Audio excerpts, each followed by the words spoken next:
Hey, Titus, how are you, man? I'm good, man. How are you? Doing excellent. I know we're about 2 days late on this, but happy Father's Day. Oh, thank you, man. I don't know if you're a father, too, but happy belated Father's Day to you as well. I appreciate that. I am not a father, but I did get to spend the day with my dad, so it was a great weekend. But kind of going off that, how was your weekend? Did you get to do anything special, or was it kind of more of the norm? Yeah, I spent my weekend with my kids up in North Carolina. We were on college visits. My oldest son is being heavily recruited, so we went to different colleges that have offered him a scholarship, and just to check their campus out, see what they had to offer, and spent some time with some family out there as well, and it was a great weekend. That's a fantastic way to spend Father's Day. Did you guys have good weather to boot with that as well? Oh, yeah, it was great weather and food. We were in Carolina, so it's pretty hard to not have great weather and great food. Yeah, that's true. I can only imagine. But yeah, no, that's a great way to spend the day. That's awesome. But of course, today we're going to be talking about you being nominated for the Muhammad Ali Sports Humanitarian Award as a finalist, which is absolutely fantastic. Of course, the second straight year that you've been nominated for this. Tell me a little bit about it, being nominated for such a special honor for the second straight year. What are your thoughts on that? My first thought is that obviously somebody sees that what I'm doing is consistent. You know, to be nominated 2 years in a row. And to see and be recognized for the work. You know, I'm not being recognized as just because I'm the WWE Global Ambassador, Titus O'Neil. I'm being recognized for the work, much like every other person that's a finalist this year. And so I've always said, you know, WWE or whether it was football or whatever is what I do for a living, but, you know, I am who I am for a living. And I've been doing this for a very long time, and I just appreciate that occasional nod of, well, job well done, sir. And this is probably one of the highest and greatest nods, head nods that a person can ever receive. For me, personally, because of, you know, who the award's named after, Muhammad Ali, who's one of my favorite, is my favorite athlete of all time, and probably my favorite person of all time because of how he lived his life. He lived with convictions. He believed in them. And he lived out his truth. And he was a great performer, yes. He was a great boxer, yes. But he was a great humanitarian and a great person, too. Yeah, absolutely. And you mentioned the consistency, too. I mean, not being just nominated for this award, not just once, but twice, 2 years in a row. I mean, that's an incredible honor in of itself. When you get the news that you're being nominated for a second time for such a special honor, how does this news, or how does your reaction, I guess, specifically, differ than it does a year ago? Because when you first hear about it, like you said, one of the coolest things to be a part of was, you know, being a finalist for this award. How does your reaction differ this year from last year, being nominated for the second straight year? It was, I gotta say I was shocked, because, you know, it's like hitting a lottery 2 times in a row. You know, it doesn't happen. And, you know, I jumped for joy, you know, because, again, I don't do this for accolades. I do this because people invested in me when they had nothing to gain in return, and a lot of those people that invested in the boys ranch and the boys and girls club that I attended, I'll never meet them. I don't know their names. I don't know what they look like. But what I can do is wake up every day with a grateful heart and a heart to give and serve, much like they did, and do it with a smile on my face, and knowing that, you know, if you do it enough, people's lives are going to be blessed, and courses of people's lives are going to be changed. You know, I broke a generational curse, or numerous generational curses in my family, and I've been responsible for helping break other people's generational curses. Whether it's been the first time, you know, I'm the first time high school graduate. You know, I'm the first high school in my family. I'm the first college graduate in my family. You know, and my mom graduated from high school after I graduated from high school. She worked for years as a waitress and cleaned houses and things like that to make ends meet that never met. And so, you know, being in this position is definitely, it's a blessing and sometimes it's a curse because everybody wants to say, gimme, gimme, gimme. But the blessing is that when I was growing up, I didn't have 2 nickels to rub together. And now I'm helping raise millions to help change people's lives and giving people their first brand new car. I gave a 68-year-old woman the first brand new car she ever owned in her entire life. Wow. That is monumental. You know, I redid a 75-year-old mom's home for Valentine's Day and put her in a hotel for the week, a really nice hotel for the week. It was her first time ever staying in a hotel in 75 years of living, and she worked at a hotel for 19 years as a cook. It's just incredible. So when you think about things like that, you know, I put 3 kids on a private plane to go see the Buccaneers play the New Orleans Saints.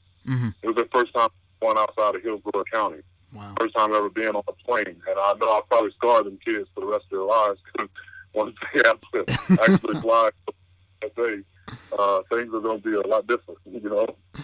Yeah, no, absolutely. I mean, that's just amazing, man. That's just fantastic. I mean, it can't be any less rewarding, right? The more of this stuff that you do and the stories that you hear from these people of all the lives that you've affected, it can't be any less rewarding. Why? Every single time that this type of thing goes on with all the people that you help, it's got to be even bigger and better than the last.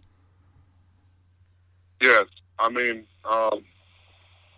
you know, like I say time and time again, like, you know, some people say you can only strike gold one time. I get a chance to strike it pretty much every day I wake up in the morning because I literally am not supposed to be here. I'm the product of a sexual assault. You know, a mother raped at 11 years old and had me at 12.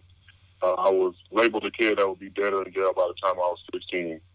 And so the success that has come, it's come because of a lot of hard work, but it's also come because of a lot of great people being along my path and helping shape me into the man that I am today. And it also, you know, my 2 sons have literally, you know, I almost tear up every time I talk about the significance they have on my life because they are my world.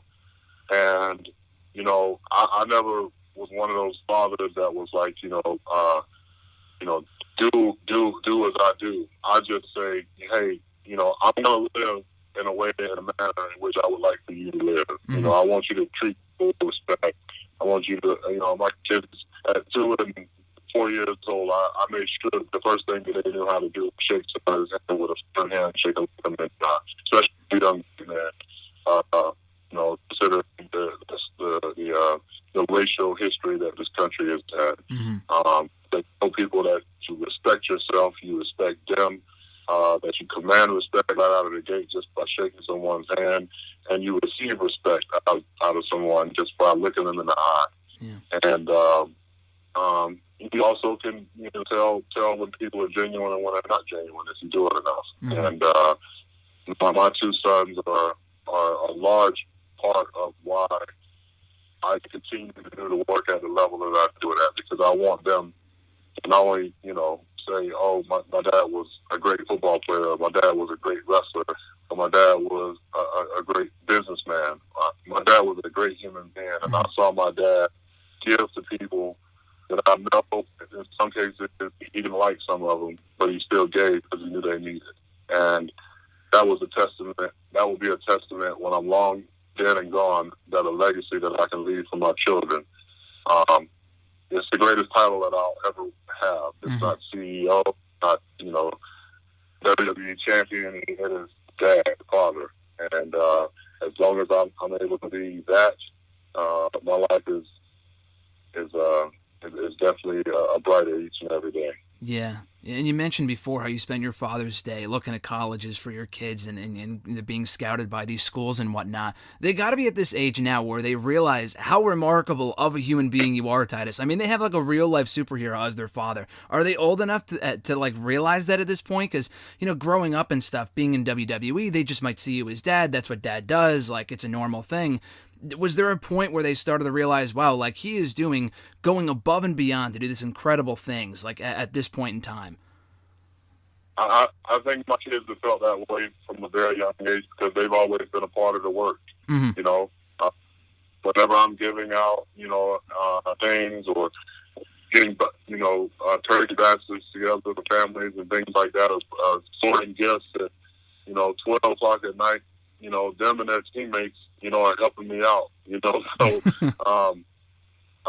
they've never, they look at it like I look at it. Like WWE is what I do for a living, but Thaddeus Bullard is who my daddy is for a living, and that is, there's not many people that would tell you, even folks that don't like me, which is very few of those, but that's a good man, and what he says, he means, what I mean?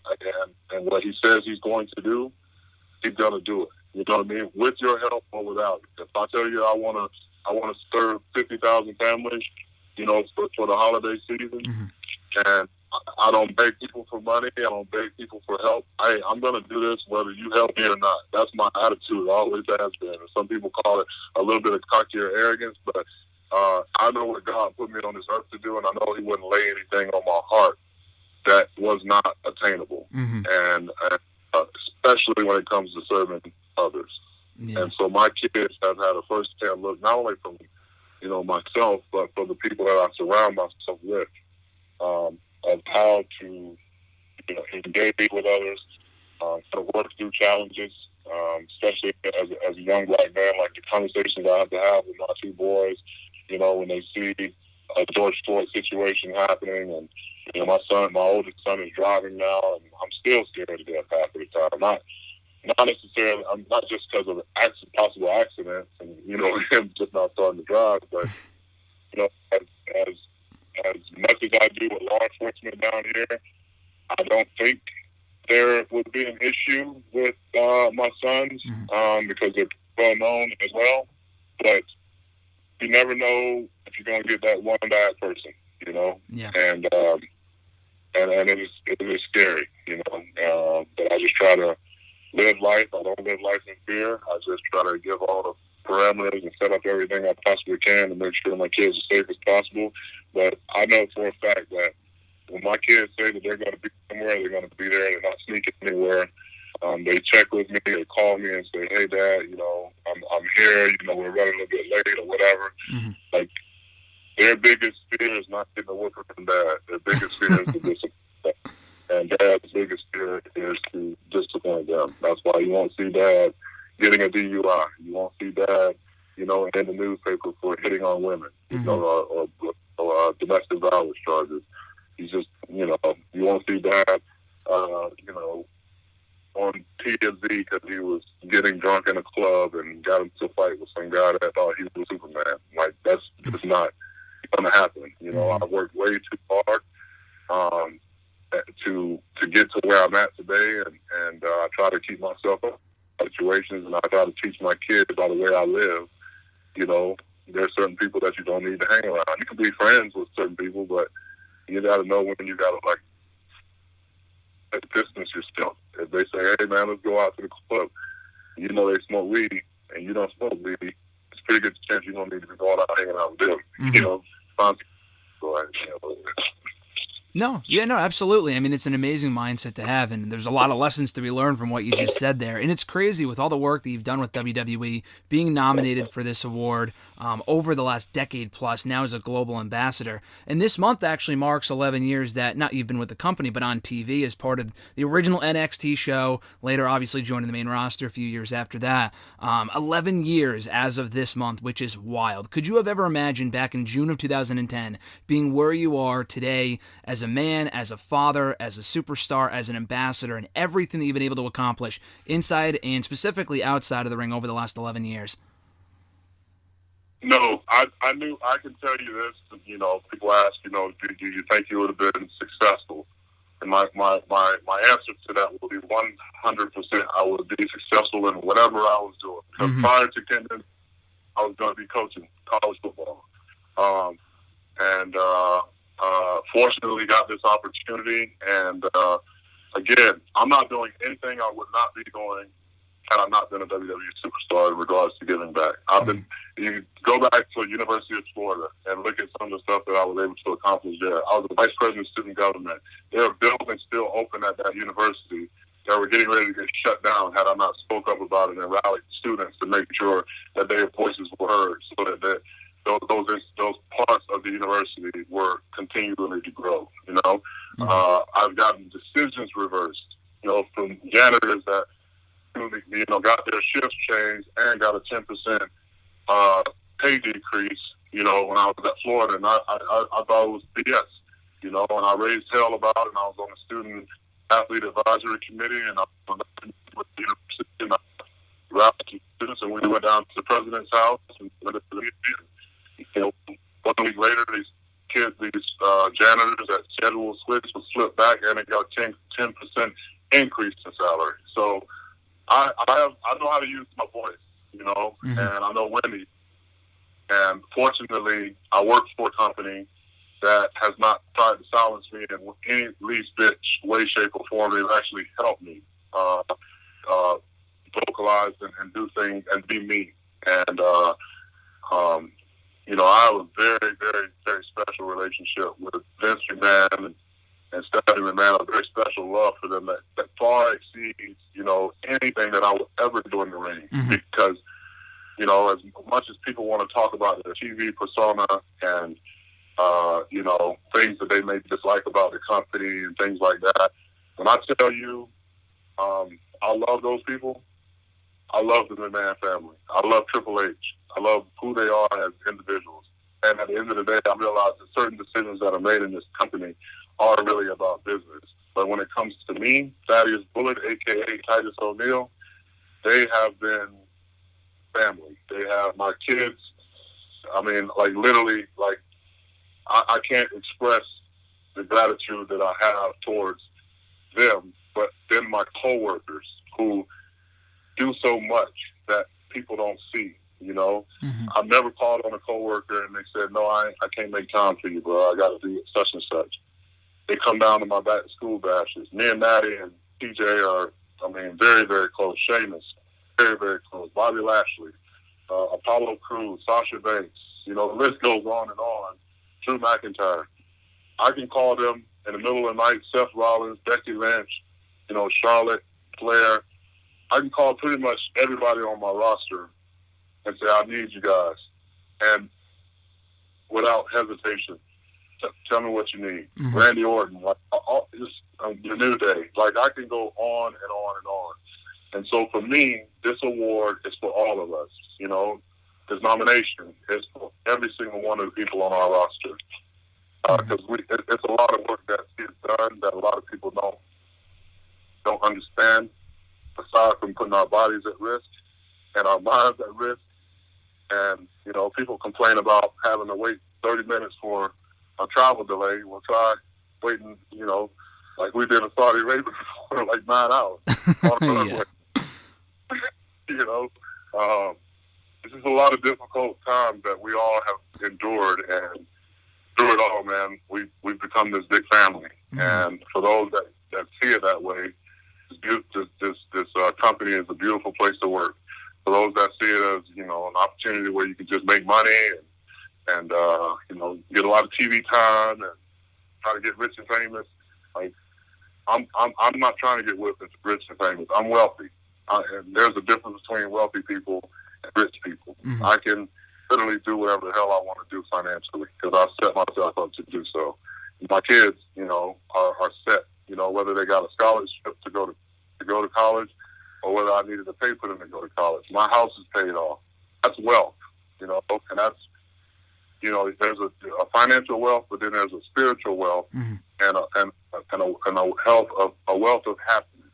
And I am one of the happiest people you'll ever meet because I don't let much stuff stress me out. You know what I mean? And a large part of that is because I just understand how I'm the same dude wearing high water pants and shoes that talk to you. 12 years old. Yeah.